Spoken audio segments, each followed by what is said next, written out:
न समझोगे तो मिट जाओगे हिंद के मुसलमानों, दास्तां तक नहीं रहेगी दास्तानों में। दोस्तों, अल्लामा इकबाल रहमतुल्लाह अलैह ये कई सालों पहले हमें कह के गए थे और अब ये होता हुआ दिख रहा है।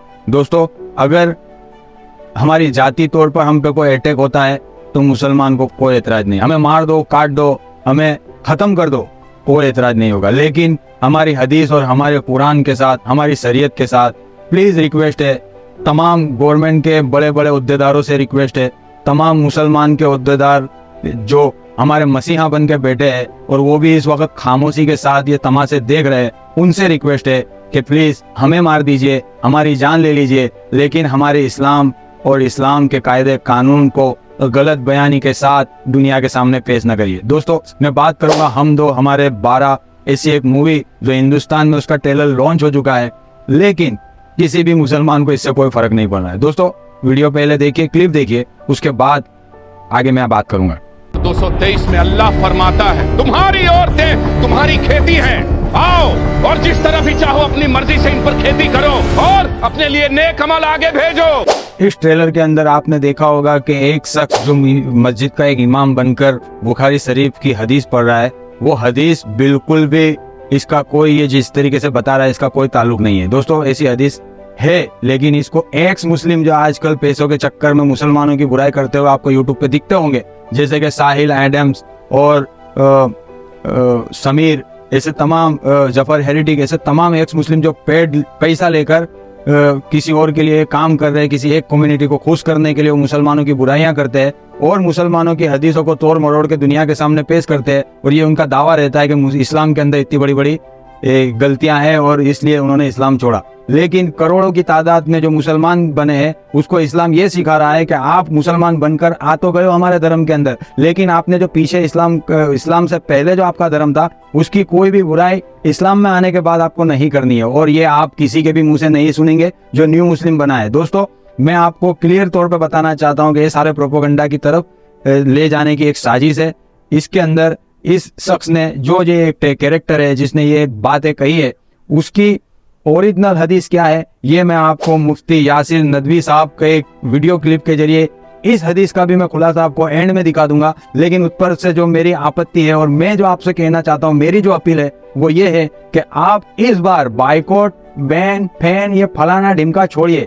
आपको करना यह है कि इस मूवी के खिलाफ हर शहर, हर गांव, हर कस्बा, हर छोटे से छोटा मुसलमान, हर ओहदेदार मुसलमान, हर अमीर मुसलमान, हर गरीब मुसलमान को खड़ा होकर अपने शहर के पुलिस थाने में जाकर FIR दर्ज करानी चाहिए। अगर आपके अंदर थोड़ा सा भी ईमान की अलामत जिंदा है तो आपको इस बार ये करना होगा।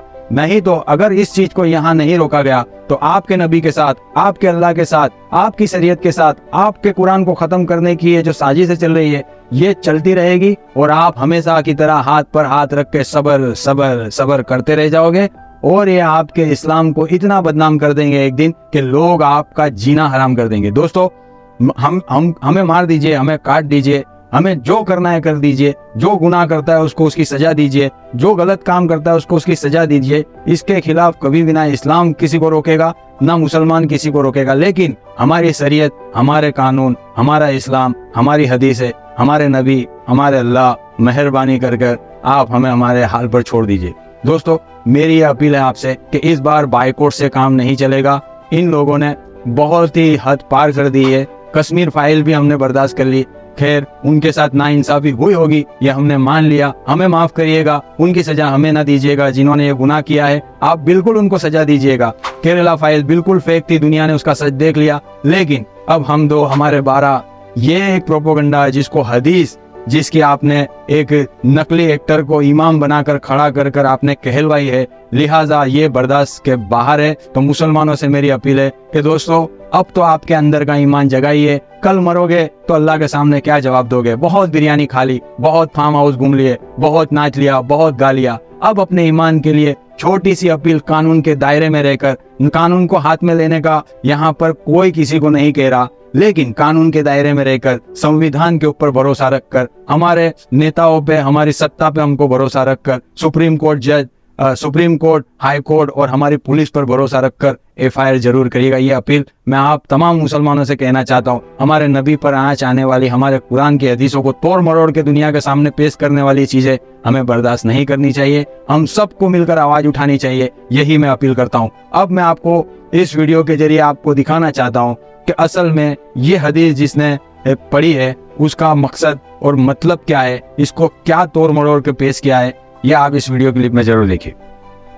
क्या भरा हुआ है? गोबर भरा हुआ है। तो गोबर अगर आपके यहाँ जहन में भरा हुआ हो और बजाय इसके कि आपके दिमाग में पार्टिकल्स हों, उसकी जगह आपके दिमाग में गोबर हो, तो हर अच्छी चीज आप उसी नजर से देखेंगे। इमेजिन करें कि एक आदमी ने, अगर मैंने जब उस ट्रेलर को देखा तो मुझे कोई उससे तशवीश लायक नहीं हुई। यानी ऐसा नहीं हुआ कि यार ये क्या हो गया, यार ये क्या कर रहे हैं, ये तो बड़ा मसला हो जाएगा, इससे कुछ लोग मुतासिर हो जाएंगे। उसकी ये चीज मेरे थॉट, मेरे जहन में 0.1 सेकंड को भी नहीं आई है। और ये आयत पढ़ते हुए एक आदमी को दिखाया गया है कि तुम्हारी औरतें तुम्हारी खेतियां हैं, हर्सुल लकुम, यानी बीवी को खेती करार देना। ये सिर्फ इस्लाम या कुरान के साथ खास नहीं है, बल्कि हिंदू किताबों में भी ये एक्सप्रेशन मिलता है। शुरू में मैं सिर्फ एक पॉइंट रखना चाहूंगा, और ये पॉइंट चूंकि ट्रेंडिंग में है तो इसलिए इस पर बात करना जरूरी इस माना अगर हो जाता है कि हमारे मुसलमान भाई जरा जल्दी परेशान हो जाते हैं कि यार ये क्या हो रहा है। तो वो पॉइंट जो है वो एक मूवी ट्रेलर को लेकर है कि जिसको सोशल मीडिया के ऊपर काफी आजकल फैलाया जा रहा है। मैं उस पर बात करने से पहले मैं स्टेज पर ले रहा हूँ आतिफ रैयान साहब को। आतिफ रैयान साहब, अस्सलाम वालेकुम रहमतुल्लाहि व बरकातुहू। जी हज़रत, वालेकुम अस्सलाम, और मेरी तरफ से भी आपको भी और तमाम सुनने वाले नाज़रीन को जो प्यार भरा सलाम। अच्छा, ये बताएं कि ये वालेकुम सलाम, तो वो स्पीच दे रहा है और स्पीच में गोया कि उसको दिखाया गया कि किसी मस्जिद का इमाम है या स्कॉलर है और वो कुरान करीम की सूरह बकरा की एक आयत पढ़ रहा है कि निसाउकुम हर्सुल लकुम फअतू हर्सकुम अन्ना शिअ्तुम, कि तुम्हारी औरतें तुम्हारी खेतियां हैं तो तुम अपनी खेतियों में, उसने एक लफ्ज का इजाफा किया, वो लफ्ज जो तर्जुमे में मौजूद नहीं है, कि अपनी मर्जी से जिस तरह चाहे आओ, अपनी मर्जी से, इसके अंदर उसने इस लफ्ज का इजाफा किया। और उसके बाद फिर उस ट्रेलर में दिखाया गया है कि वो एक मर्द है जो औरतों को मार रहा है, पीट रहा है और धमकियां दे रहा है वगैरह वगैरह इस तरह का। मतलब ये कि आप उसको ये कह सकते हैं कि एक pure Islamophobic, perfect Islamophobic movie है। नहीं, I would say perfect, typical के लिए सही है। हाँ, तो खैर, अच्छा, इसमें क्या है मसला कि मैंने जब उस ट्रेलर को देखा तो मुझे कोई उससे तशवीश लायक नहीं हुई। यानी ऐसा नहीं हुआ कि यार ये क्या हो गया, यार ये क्या कर रहे हैं, ये तो बड़ा मसला हो जाएगा, इससे कुछ लोग मुतासिर हो जाएंगे। उसकी ये चीज मेरे थॉट, मेरे जहन में 0.1 सेकंड को भी नहीं आई है। और मैं यही चाहूंगा कि जो मुसलमान हजरात हमारे दीन के लिए फिक्रमंद हैं, वो इस तरह की जो ट्रेलर्स हैं या मूवीज हैं, इनको देखकर, इस तरह की वीडियोस देखकर ये थॉट जहन में लाना बिल्कुल छोड़ दें। उसकी दो वजह है। उसकी पहली वजह तो ये है कि इस्लाम अल्लाह सुब्हानहू व तआला का नाजिल करदा दीन है। ये मेरी और आपकी बनाई हुई कोई आइडियोलॉजी या कोई थॉट प्रोसेस नहीं है। मेरा और आपका बनाया हुआ कोई प्रोजेक्ट होगा, या कोई, मान लीजिए हमने कोई एम्पायर खड़ा किया, कोई बिल्डिंग खड़ी की, कोई बिजनेस खड़ा किया। अब उसकी रेप्यूटेशन के ऊपर अगर कोई सवाल उठाता है ना, तो फिर हमें फिक्र लायक होती है कि यार हमें इसकी रेप्यूटेशन को प्रोटेक्ट करना है, चूंकि ये हमारी मेहनत से खड़ा किया हुआ एक प्रोजेक्ट है। लेकिन इस्लाम तो दीन है, और वो दीन मेरे और आपका, मेरा या आपका मोहताज नहीं है। वो अल्लाह सुब्हानहू व तआला का नाजिल करदा दीन है, और जिसकी हिफाजत की जिम्मेदारी अल्लाह सुब्हानहू व तआला ने खुद ही ले रखी है।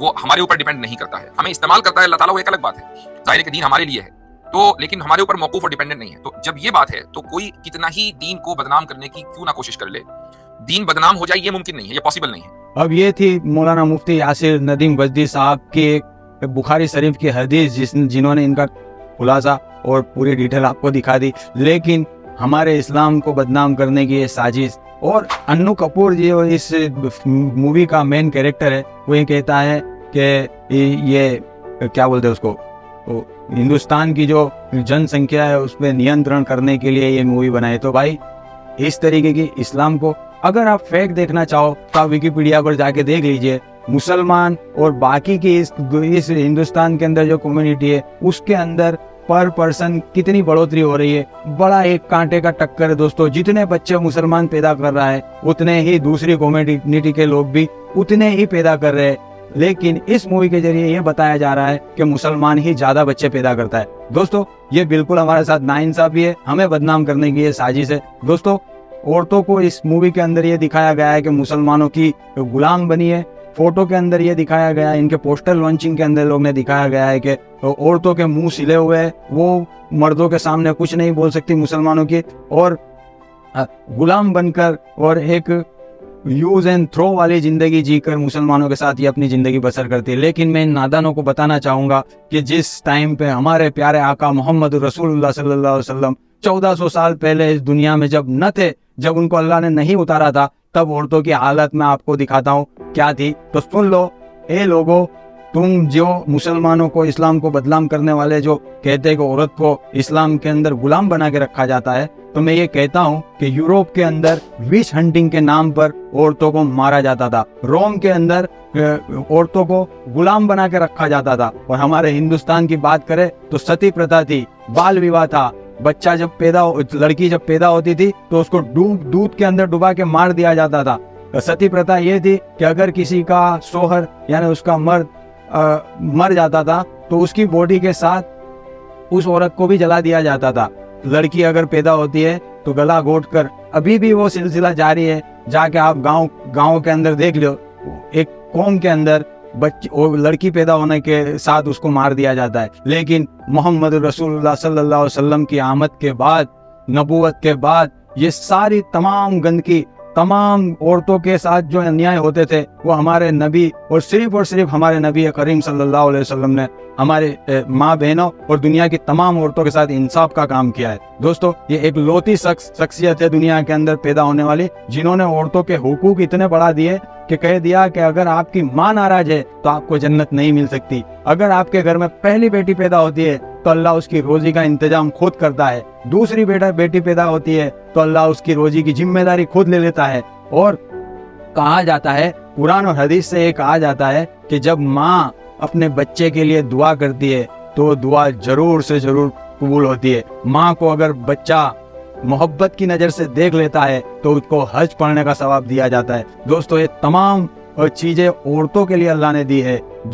जो शोहर अपनी औरत के साथ अच्छा सलूक करता है, अल्लाह ताला उसके साथ अच्छा सलूक करता है, ये हमें सिखाया जाता है। औरतों के साथ मोहब्बत करने पर अल्लाह राजी होता है। और जब औरत मर्द जब झगड़ते हैं तो शैतान बड़ा खुश होता है। तो दोस्तों, ये शैतानों को बता दीजिए कि मुसलमानों के अंदर जितनी शान और शौकत से औरतों को हुकूक दिया गया है वो और किसी कौम में नहीं है। हमारी औरतें हमारे लिए शहजादी है, ना के बच्चे पैदा करने वाली मशीन। दोस्तों, आप गांव में जाके देख लीजिएगा किस जगह बच्चे पैदा करने वाली मशीन आपको दिखेगी और किस घर के अंदर एक शहजादी जो पूरे नकाब के अंदर अपनी इज्जत और आबरू को संभाले रखती हुई आपको दिखेगी। दोस्तों, ये था मेरा कहना कि आप जाइए और इस वीडियो को इस बार नो बैन नो बाइकआउट। आपने देखा होगा पिछले दिनों एक गाने के अंदर केसरी रंग का कपड़ा पहनकर एक हीरोइन डांस करती थी तो पूरे हिंदुस्तान के अंदर हाहाकार मच गया था।